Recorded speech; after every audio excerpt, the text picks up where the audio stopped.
In today's tutorial, I'm going to show you guys how to stream on the VLC Media Player application. So this should hopefully be a pretty straightforward process, guys. And without further ado, let's go ahead and jump straight into it.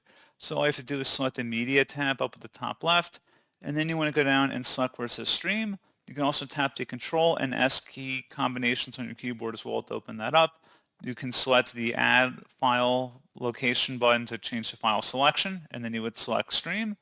And then you would go ahead and select next and follow through with the streaming setup. You can change the destination output here, and then you would select next to proceed. You can turn on or off activating transcoding, select next again, and then you just would select stream to begin, and that's pretty much it.